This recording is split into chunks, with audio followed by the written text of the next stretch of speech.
49 అంటే సంతానం, 49 అంటే సంతోషం. 39 ఆంధ్రప్రదేశ్, తెలంగాణ. నమస్తే, మీరు చూస్తుంది సుమన్ టీవీ. నేను మీ కీర్తి. యజ్ఞోపవేత ధారణ అన్నది కొన్ని కులాలకి సంబంధించింది మాత్రమే అని నాకు తెలుసు. నాతో పాటు చాలా మంది మీకు కూడా ఆ అనుమానం ఉండే ఉంటుంది. కానీ పవర్ స్టార్ పవన్ కళ్యాణ్ మన మహా కుంభమేళలో స్నానం ఆచరించిన తర్వాత, ఆయన యజ్ఞోపవేతం ధారణ చేసిన తర్వాత చాలా మందికి ఒక అనుమానం కలిగింది. అదేంటి, ఎవరైనా వేసుకోవచ్చా, ఎప్పుడైనా వేసుకోవచ్చా అని. అసలు ఎప్పుడు వేసుకోవాలి, ఎందుకు వేసుకోవాలి, ఆయన ఎందుకు వేసుకోవాల్సి వచ్చింది అనే విషయాలని మనతో కులంకుశంగా చర్చించి ధర్మ మార్గంలో మనల్ని నడిపించడానికి మనతో పాటు ప్రముఖ ఆస్ట్రాలజర్ బ్రహ్మశ్రీ నందిబట్ల శ్రీహరి శర్మ గురువు గారు ఉన్నారు. నమస్తే గురుగారు. వాగర్థావివ సంపృక్తౌ వాగర్థ ప్రతిపత్తయే జగతః పితరౌ వందే పార్వతీ పరమేశ్వరౌ. సదాశివ సమారంభాం శంకరాచార్య మధ్యమాం అస్మదాచార్య పర్యంతం వందే గురు పరంపరాం. ఆదిత్యాయ చ సోమాయ మంగళాయ బుధాయ చ గురు శుక్ర శనిభ్యశ్చ రాహవే కేతవే నమః. శృంగేరి జగద్గురు పీఠాధిపతులకి, కంచి పీఠాధిపతులకి నమస్కారములు తెలియచేసుకుంటూ కార్యక్రమాన్ని ప్రారంభిద్దాం. గురుగారు, ఇందాక నేను అన్నట్టుగా యజ్ఞోపవేతం అనేది ఒక క్షత్రియులు కానీ, బ్రాహ్మణులు కానీ, వైశ్యాలు కానీ కొన్ని కులాలకి సంబంధించింది మాత్రమే అని అనుకుంటా ఉన్నాం. కానీ ఒక్కసారిగా మన మహాకుంభమేళలో పవర్ స్టార్ పవన్ కళ్యాణ్ స్నానం ఆచరించిన తర్వాత, ఆయన మెడలో అది చూసిన తర్వాత ఆల్ ఆఫ్ అ సడన్ అదొక పెద్ద టాపిక్ లా మారిపోతుంది. అసలు ఎవరైనా వేసుకోవచ్చా, కొన్ని కులాలకి సంబంధించింది కాదా, తెలుసుకోవాలనుంది గురుగారు. వాస్తవేనమ్మా. ఎందుకనంటే యజ్ఞోపవీత ధారణ అనేటువంటిది మన సనాతన ధర్మ సాంప్రదాయంలో ఒక భాగం. యజ్ఞోపవీత ధారణ ఎవరైతే చేస్తారో వారిని మనకు సమాజం ఎలా గుర్తిస్తుందంటే, దైవ మార్గంలో ప్రయాణించేటువంటి వ్యక్తి, నియమాలని నిష్టలని పాటించేటువంటి వ్యక్తి, అన్నిటికంటే ముఖ్యంగా ధర్మాన్ని పాటిస్తూ ఇతరుల చేత ధర్మాన్ని ఆచరింప చేయగలిగే వ్యక్తులకి అది అర్హతగా, సూచికగా మనకు చెప్పబడి ఉంది. అంటే మీరు చెప్పిన దాన్ని బట్టి చూస్తే అదొక కులానికి సంబంధించింది కాదు, సనాతనానికి సంబంధించింది. సనాతనానికి సంబంధించింది. పూర్వకాలంలో మనకు ఈ వర్ణ వ్యవస్థ అనేటువంటిది ఏది లేనప్పుడు బ్రహ్మజ్ఞానం పొందినటువంటి వాడు బ్రాహ్మణుడు అనేటువంటిది. సో ఇక్కడ మనము చూసుకున్నట్లయితే కలియుగ ప్రారంభం కంటే ముందు కూడా అన్ని కులాల వాళ్ళు కూడా యజ్ఞోపవీత ధారణ చేసేవాళ్ళు. అవునా? అన్ని కులాల వాళ్ళు, బ్రాహ్మణ, క్షత్రియ, వైశ్య, శూద్ర అనేటువంటి కాకుండా అన్ని కులాల వాళ్ళు ఆచరించేవాళ్ళు. ఇప్పుడు బ్రాహ్మణ కులం నుంచే క్షత్రియ కులం పుట్టింది. అందుకనే క్షత్రియులకు ఉన్నటువంటి ఋషులు, బ్రాహ్మణులకు ఉన్నటువంటి ఋషులు దాదాపుగా 95% మంది ఒకే ఋషులు ఉంటారు అందులో. ఇక వైశ్యులకి సంబంధించినటువంటి గోత్రంలో ఉన్నటువంటి ఋషులు కూడా అలాగే. యజ్ఞోపవీత ధారణని ఇప్పుడు సమాజంలో ఎక్కువగా ఆచరించేటువంటి వ్యక్తులు ఎవరయ్యానంటే బ్రాహ్మణులు, క్షత్రియులు, వైశ్యులు, తర్వాత పద్మశాలీలు, విశ్వ బ్రాహ్మణులు, వడ్రంగి, కంసాలి, కుమ్మరి, అవన్నీ వీళ్ళందరికీ కూడాను ఈ యొక్క యజ్ఞోపవీత ధారణ అనేటువంటిది ఉన్నది.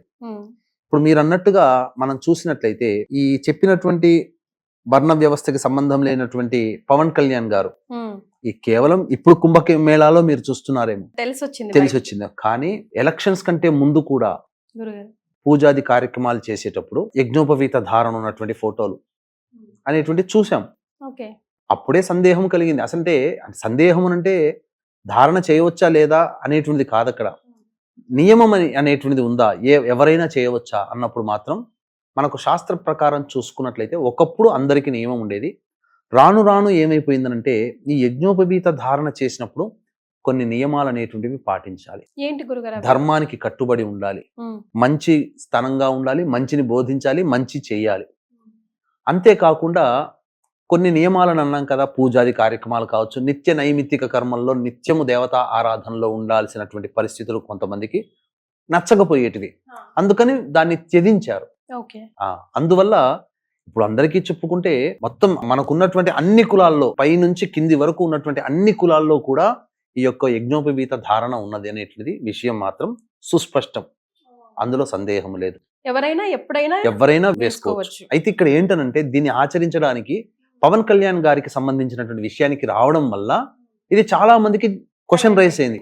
దాని గురించి మనం ఎందుకు ఇంతగా సందేహపడాల్సినటువంటి అవసరం లేదు. ఎందుకు అనంటే ఆయనకున్నటువంటి స్నేహితుల్లో అందరికీ తెలిసిందే త్రివిక్రమ్ శ్రీనివాస్. ఆయన బ్రాహ్మణుడు. వాళ్ళిద్దరూ కూడా అనేక సందర్భాల్లో అనేక పుస్తకాలు అనేటువంటివి నేను చదివానని చెప్పాడు. ఆ పుస్తకాల్లో అనేక తార్కికమైనటువంటివి, వేదాంతపరమైనటువంటి, ఆధ్యాత్మికపరమైనటువంటి గ్రంథాలను చదవడం, తద్వారా ఈ అంశం యొక్క ఆలోచన ఎక్కడో ఒక చోట రావడం, తద్వారా దీనికి సంబంధించినటువంటి చూసుకున్నప్పుడు అందరూ ఆచరించవచ్చు అనేటువంటిది. ఇప్పుడు రెడ్లు అనేటువంటిది ఉందమ్మా, వాళ్ళ క్షత్రియులు అని అనలేము, బ్రాహ్మణులు అని చెప్పలేము, కానీ ఆ రెడ్డి రాజుగా ఉన్నందుకు వాళ్ళు రెడ్లు కూడా ఆచరించారు. అందులో సందేహం లేదు.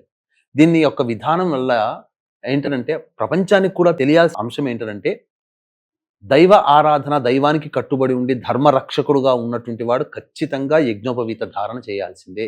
అది కులానికి సంబంధం లేదు. మీకు ఇంకొక విషయం తెలియచేస్తానమ్మా. కాకపోతే అక్కడ ఒక చిన్న పొరపాటు ఏం జరిగిందనంటే, మనకు శూద్ర కమలాకరం అనేటువంటిది ఉంది, కమలాకర భట్టు గారు రచించినటువంటిది, ఇది ఆధారం. అందులో ఏం చెప్పబడి ఉందనంటే, పితృ కార్యక్రమాలు, యజ్ఞ యాగాది కర్మలు చేసినప్పుడు బంగారముతో చేసినటువంటి యజ్ఞోపవీత ధారణ చేయాలి. బ్రాహ్మణులు కూడా వెండితో చేసినటువంటి యజ్ఞోపవీత ధారణ ఉపనయనానికంటే ముందు ఉత్తుత్తి జంధ్యముగా వేస్తారు. పెళ్లిలో కూడా, స్నాతక వ్రతంలో కూడా వెండిది వేస్తారు, బ్రాహ్మణులకు వేస్తారు. మొన్న వేసింది పితృ కార్యక్రమాల కోసమే కదా? పితృ కార్యక్రమాలు కాదమ్మా, సనాతన ధర్మాన్ని పాటించేటప్పుడు ఆయన ఏం చేశాడు, సతీ సమేతముగా, కుటుంబ సమేతముగా వెళ్ళాడు కదా. స్నానం ఆచరించేటప్పుడు శాస్త్ర ప్రకారం ఏ విధంగా చేయాలో ఆ విధంగా చేశాడు. ఇప్పుడు చాలా మందికి ఇప్పుడు పితృ కార్యక్రమాలు చేసేటప్పుడు కండువనే ఉత్తరీయంగా వేయించి చేయిస్తారు బ్రాహ్మణులు ఎక్కడైనా కానీ. అయితే ఈ ఉత్తరీయం ధరించడం వల్ల ఏదో ఒక నియమానికి మనం కట్టుబడి ఉన్నాము, నాన్ వెజ్ తినడానికి, మందు తాగడానికి, లేదా ఇతరత్ర విలాసాలు, భోగాలు అనుభవించడానికి ఇది ఎక్కడ అడ్డొస్తుంది, ఇది ఉంటే గనక మనం ఏమైనా పాపం చేస్తున్నాం అనే ఫీలింగ్ ఉండడం, ఇలాంటివన్నీ మనుషులకి రావడం వల్ల కొన్ని కులాల వాళ్ళు దీన్ని తీసేస్తే మనం ఫ్రెష్ అయిపోతాం కదా.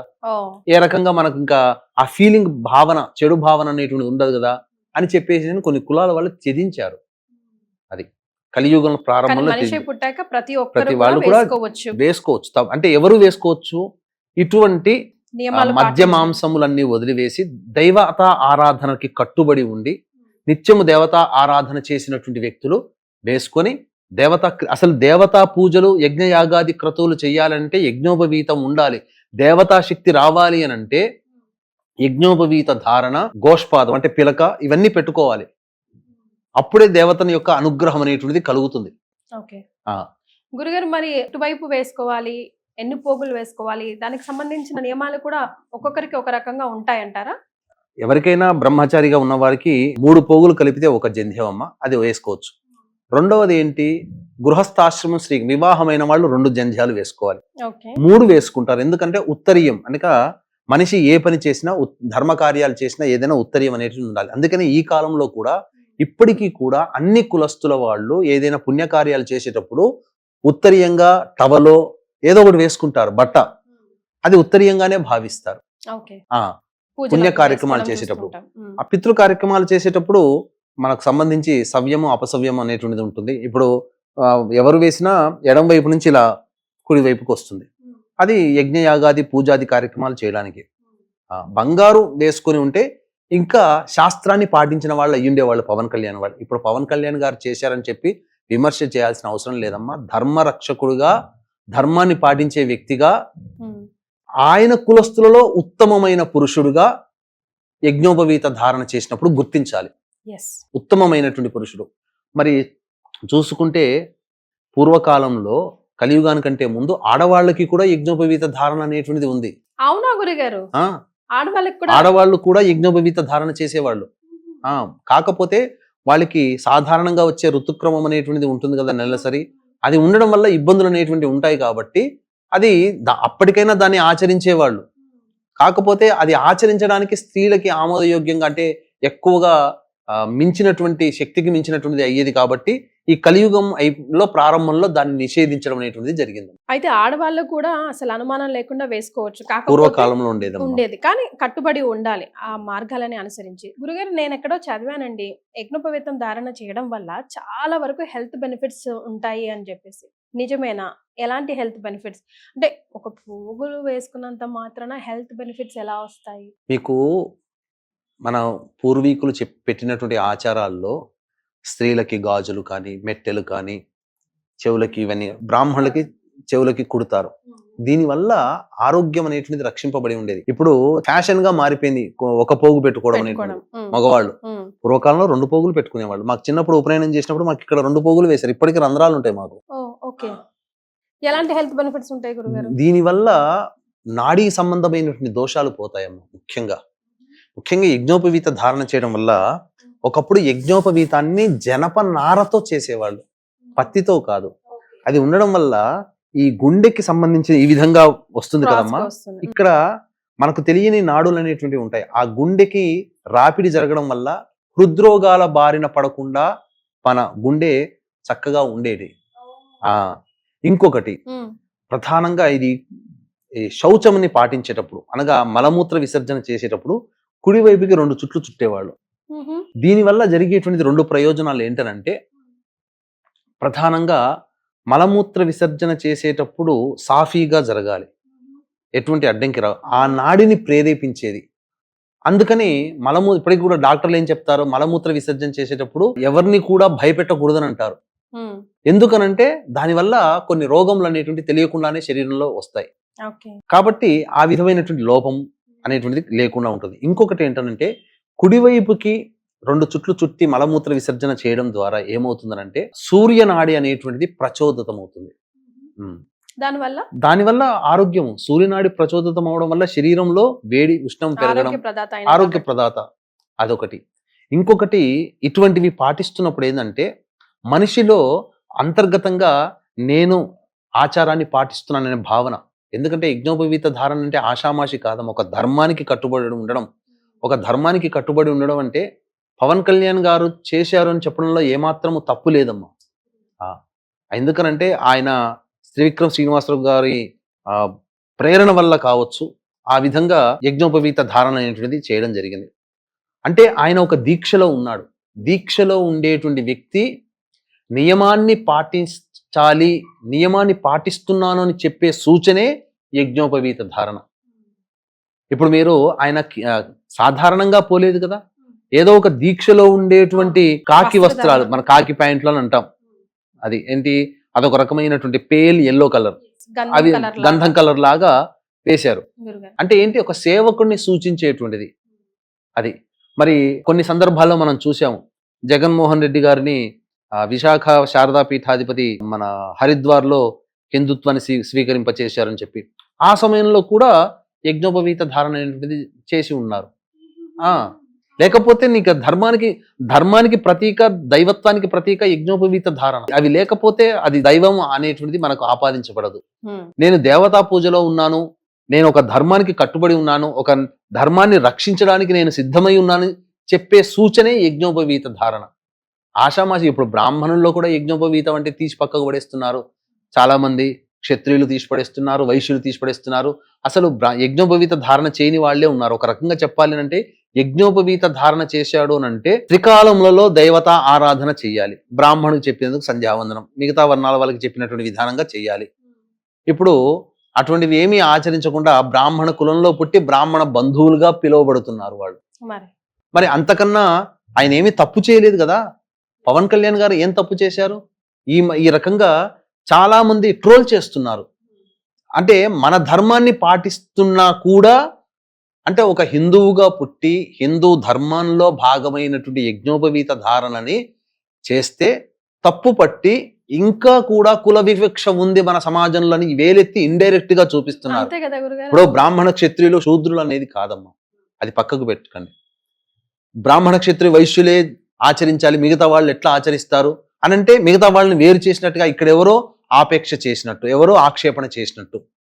ఇక్కడ ఎవరో ఆక్షేపణ, ధర్మం వీటాన్ని ఎవరు ఇప్పుడు ఉన్నటువంటి బ్రాహ్మణ క్షత్రియ వైశ్యులు కాదా ధర్మం గురించి మాట్లాడితే, అసలు ధర్మం గురించి మాట్లాడాల్సి వచ్చినటువంటి పరిస్థితే వస్తే శూద్ర కులంలో పుట్టి ఈ రోజున ఎంతో మంది మునీశ్వరులైన వాళ్ళు కూడా ఉన్నారు. వాళ్ళని కూడా మనం ఆరాధిస్తున్నాం. ఫర్ ఎగ్జాంపుల్ చాలా మంది ఉన్నారమ్మా ఈ రోజున మనం చెప్పుకోదలిస్తే. ఎందుకనంటే చాలా మంది వేదం నేర్పియలేదు, వేదం వింటే ఏదో సినిమాలో జయం అనేది సినిమాలో గనక వేదం మంత్రాలు చదువుతుంటే నాలిక కోశారని, చెవుల్లో సీసం పోశారని ఇవి చేయలేమా? బ్రిటిష్ వాడు ఆడిన నాటకాలలో, పన్నాగాలలో ఇదొకటి. పూర్వకాలంలో ఇప్పటికీ కూడా, ఎందుకనంటే మన ప్రసార మాధ్యమం ద్వారానైనా కానీ కొన్ని నియమాలు అనేటువంటివి తెలియాలి. గురుగారు, మన వేదాలలో శూద్రులుగా పుట్టి బ్రాహ్మణులుగా మారిన వాళ్ళు ఎవరైనా ఉన్నారా? చాలా మంది ఇదే చెప్తుంటుంటారమ్మా. మనకేంటంటే బ్రాహ్మణ క్షత్రియ వైశ్యులకి మాత్రమే మంత్రాధికారం కలగజేశారు. మరి మిగతా వర్ణాల వారికి ఎవరికి కూడాను ఈ యొక్క వేద విజ్ఞానాన్ని ఇవ్వలేదు. ఎంతో గొప్పదైనటువంటి విజ్ఞానాన్ని అసలు శూద్రులకి ఎవరికి కూడా అందించలేకుండా వీళ్ళు మాత్రమే దాన్ని పొంది మమ్మల్ని ఒక సేవకుల్లాగా చూశారు అని చెప్తున్నారు. అటువంటి వాళ్ళకి కనువిప్పు కలిగించేదే ఇప్పుడు మనం చెప్పుకోబోయేటువంటి విజ్ఞానం అమ్మ. ఎందుకనంటే ప్రామాణికం. ఇది ఇందులో ఏమాత్రము కూడా అసత్యము లేదు, అంతకంటే అధర్మము కూడా లేదు. అంతా సత్యమే, ధర్మ ప్రకారమే మనం చెబుతున్నాం. అందుకని ఇకనైనా కానీ ఇక ఈ వీడియో చూసిన తర్వాత పవన్ కళ్యాణ్ గారు యజ్ఞోపవీత ధారణ చేశారు, అర్హుడా కాదా అని చెప్పే డిస్కషన్స్ అవన్నీ మానుకోండి. ధర్మానికి రక్షకుడుగా, ధర్మాన్ని పాటించే వ్యక్తిగా, ధర్మానికి రక్షకుడు అవన్నీ పక్కకు పోయినాయి. ధర్మాన్ని పాటిస్తున్నాడా లేదా? అతనేమి ఒంటిగా పోలేదు, ఒంటిగా రాలేదు. భార్యా సమేతముగా సంతానంతో సహా కూడుకొని వెళ్ళి ధర్మాన్ని తాను ఆచరిస్తూ, గుర్తుపెట్టుకోండి, ఏ వ్యక్తి అయినప్పటికీ కూడా ధర్మాన్ని, నియమాన్ని తానొక్కడే ఆచరించకుండా తన కుటుంబము చేత కూడా ఆచరించగలిగినటువంటి వ్యక్తే ధర్మాన్ని పాటిస్తాడు, ప్రపంచాన్ని కూడా పాటింప చేస్తాడు, సమాజాన్ని కూడా ఉద్ధరిస్తాడు అనేది ఒక సంకేతము. ఒక ప్రధానంగా ఇది ఒక రకంగా చెప్పాలి అని అంటే ఇది ఒక విషయ జ్ఞానాన్ని అందరికీ తెలియచేస్తున్నట్టే లెక్క. పవన్ కళ్యాణ్ గారు ఒక్కరే వెళ్ళలేదు, గుళ్ళ చుట్టూ ఒక్కడే తిరగలేదు, అంతే కదమ్మా. సతీ సమేతంగా వెళ్ళాడు. కానీ అజ్ఞానాంధకారములో కొట్టుమిట్టాడి టీనేజ్ వయసులో ఉన్నటువంటి పిల్లవాడికి అన్ని దేవాలయాలు తిప్పుతున్నాడు. ఎంత హేయంగా మాట్లాడుతున్నారమ్మా చాలా మంది. చాలా చోట్ల గుళ్ళు గోపురాలు తిరుగుతూ ఉంటే డిప్యూటీ సీఎం పదవి ఎందుకు, హాయిగా దేవాలయ మంత్రిత్వ శాఖ తీసుకుంటే అయిపోయేది కదా, లేకపోతే ఆ డిప్యూటీ సీఎం పదవి మానేసేసి రాజకీయాలకి గుడ్ బై చెప్పేసేసి భజన చేసుకుంటూ గుళ్ళు గోపురాలు తిరిగితే సరిపోయేది కదా ఎందుకని అంటున్నాడు. హిందువుగా పుట్టినవాడు ధర్మానికి పోతున్నాడు. ధర్మాన్ని ఇప్పుడు ఒక ఇతర మతస్థులు క్రిస్టియన్ ఉన్నాడు, చర్చికి పోతుంటే చర్చికి పోతున్నావు అని చెప్పి అడుగుతున్నామా? ఒక ముసల్మాన్ ఉన్నాడు, ప్రార్థనా మందిరాలకు పోతుంటాడు, మక్కాకు పోతుంటాడు, మక్కాకు పోయాడని చెప్పి హేళన చేస్తున్నామా?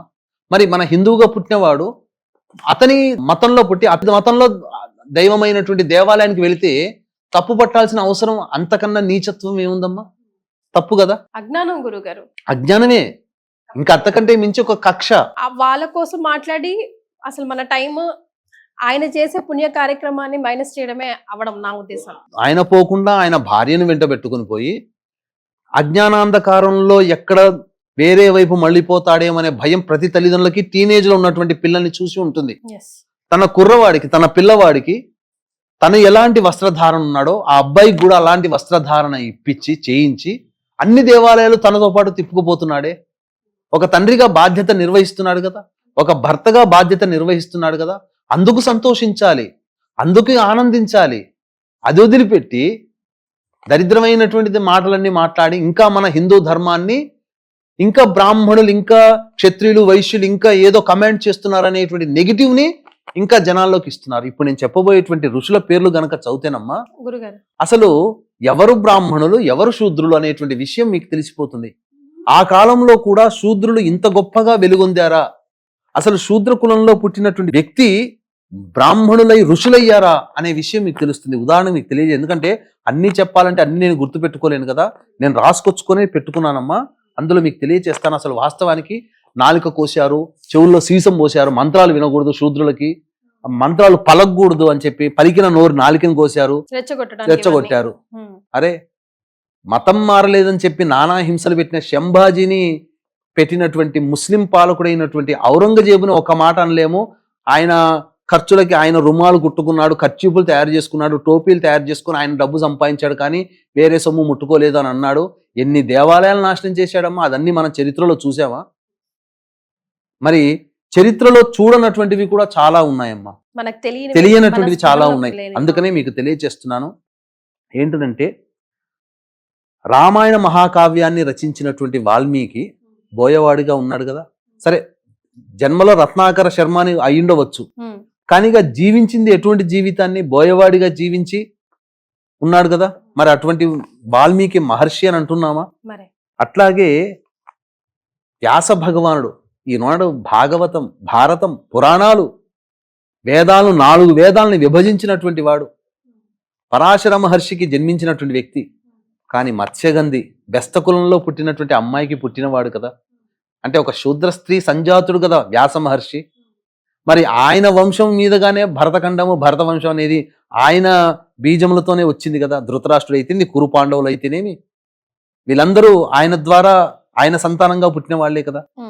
అట్లాగే పుట్టుకతో శూద్రునిగా పుట్టి జూదగాడిగా మారి గొప్ప బ్రహ్మజ్ఞానాన్ని, వేద పాండిత్యాన్ని పొంది ఋగ్వేదంలో గొప్ప పరిశోధన చేసి ఋషిగానే కాదు ఆచార్యుడిగా, అంటే ఒక టీచర్గా, గురువుగా, ఐలషు ఋషి అనేటువంటి వాడు పుట్టుకతో శూద్రుడు కాదా?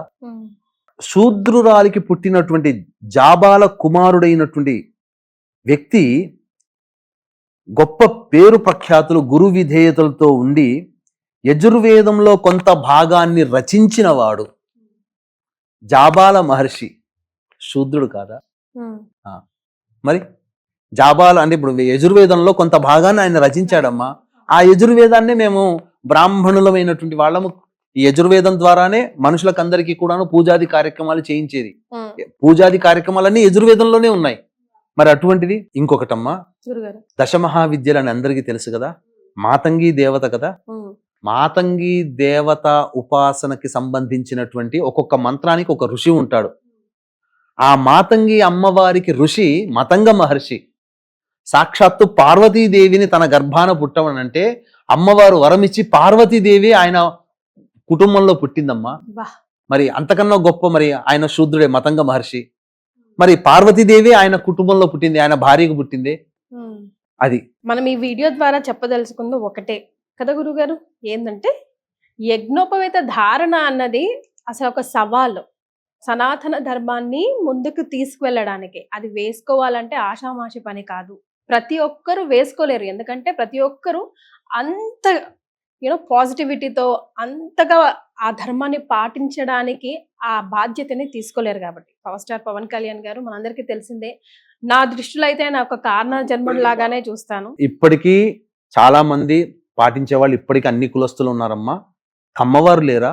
కమ్మ కులస్తుల్లో ఈనాటి కూడా వాళ్ళింట్లో పూజాది పెళ్లిళ్ళు అవుతే వాళ్ళింట్లో కమ్మ వాళ్లే బ్రాహ్మణులుగా ఉండి పురోహితం నడిపినటువంటి వాళ్ళు. ఒక సందర్భంలో ఎన్టీ రామారావు గారు సకాలానికి బ్రాహ్మడు రాకపోతే, ఇప్పుడు చిట్టిబాబు గారు అని ఉన్నారు కదా, ఆయన వస్తుంటుంటారు పెద్ద ఆయన, వాళ్ళ నాన్నగారు త్రిపురనేని వారు నాన్నగారు ఉండి ఎన్టీ రామారావుని పిలిపించి, బ్రాహ్మడు రాలేదయ్యా నువ్వు చేయించు వివాహం అంటే ఎన్టీ రామారావు కూర్చొని వేద మంత్రాలు నేర్చుకున్నాడు. ఎన్టీ రామారావు ఆయన ఉండి దగ్గరుండి పెళ్లి జరిపించాడు. ఈ విషయం ఎవరికైనా తెలుసా?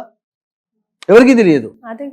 ఇవన్నీ కూడా ప్రతి కులస్తుల్లో ఉన్న ధర్మాన్ని ఇప్పటికీ కూడా యజ్ఞోపవీత ధారణ ఎవరైనా చేయొచ్చు. కాకపోతే ఒక ధర్మాన్ని పాటిస్తూ జీవితాంతం ధర్మాన్ని కట్టుబడి ఉండాలి. అది అంటే మద్య మాంసాలు వదిలేయాలి. వదిలేయగలిగే ఉంటుందా? ఆదివారం రాగానే నాలిక తిరగబడిపోతుంటది. అంటే ఇక్కడ మనము తప్పుపడుతున్నట్టని కాదు, అసలు తినకూడనటువంటి రోజే ఆదివారం. ఆదివారం రోజునే ఇంక అసలు పొద్దుగూకకు ముందే షాపుల ముందు నిలబడుతుంటాం మనం. చాలా తప్పమ్మా. అంటే మాంసాహారం తినే వాళ్ళని విమర్శన చేయడం కాదు ఇక్కడ. దీని అర్థం ఇక్కడ వీక్షించేటువంటి ప్రేక్షకులలో గమనించాలి ఏంటంటే, మనకు మిగతా రోజులు ఉన్నాయి, ఆదివారం మాత్రం తినకండి. అసలు మాంసాహారం తినడం వల్ల జీవహింస జరుగుతుంది. అది ఎంతటి ప్రారబ్ధ కర్మని మోస్తున్నామో మనకు తెలుసమ్మా తెలియకుండానే. జైన మతస్థులు గాలి కూడా పీల్చుకుంటే గాలిలో కూడా జీవులు వెళ్ళిపోయి చనిపోతాయి శరీరంలోకి అని చెప్పి ముక్కు మూసుకుని వాళ్ళు పెట్టుకుంటారు. జైన మతస్థులమ్మా, మనం కరోనా వచ్చిన తర్వాత మాస్కులు వేసుకున్నాం, కానీ వాళ్ళు జైన మతస్థులు వాళ్ళు ఆచరించేటప్పుడు వాళ్ళ ధర్మానికి పుట్టిన దగ్గర నుంచి కూడా వాళ్ళు మాస్కులు వేసుకునే ఉంటారు వాళ్ళు. సో ఫైనల్ గా మనం ప్రేక్షకులకి ఈ వీడియో గురించి చెప్పాల్సి వస్తే ఒక మాటలో ఏం చెప్తారు? ఒక మాటలో చెప్పాలని అంటేనమ్మా, యజ్ఞోపవీత ధారణ దేవతా కార్యక్రమములందు దైవమందు బద్ధుడై ఉన్నాను, దైవానికి నేను దాసుడని నేను ధర్మాన్ని పాటిస్తున్నాను, నేను ధర్మాన్ని రక్షిస్తున్నాను అనే భావన ఎవరికైతే ఉంటుందో వాళ్ళందరూ కూడా ఆచరించవచ్చు.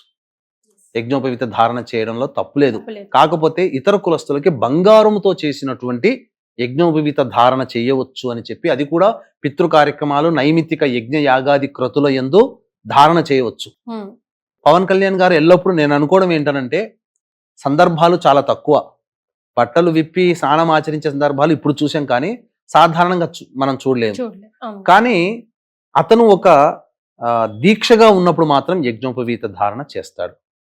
దీక్ష విరమించిన తర్వాత దాన్ని తీసివేయవచ్చు గాక, కానీ నేను దీక్షలో ఉన్నానని సూచించే ప్రతీకగా ఈ సంబంధించినటువంటి యజ్ఞోపవీత ధారణ ఎవరైనా చేయవచ్చు. కాకపోతే కమలాకర భట్టు గారు చెప్పినటువంటి దాని ప్రకారం అయితే బంగారు యజ్ఞోపవీత ధారణ చేసి ఉంటే ఇంకా ఖచ్చితమైన ధర్మాన్ని ఆయన పాటించి ఉండేవారని చెప్పవచ్చు. ఎన్నో పవిత్రమైన విషయాలు ఈ వీడియో ద్వారా నాకు అటు సుమన్ టీవీ ప్రేక్షకులకు తెలియజేశారు గురుగారు. ధన్యవాదాలు. సర్వం శ్రీ ఉమామహేశ్వర పరబ్రహ్మార్పణమస్తు.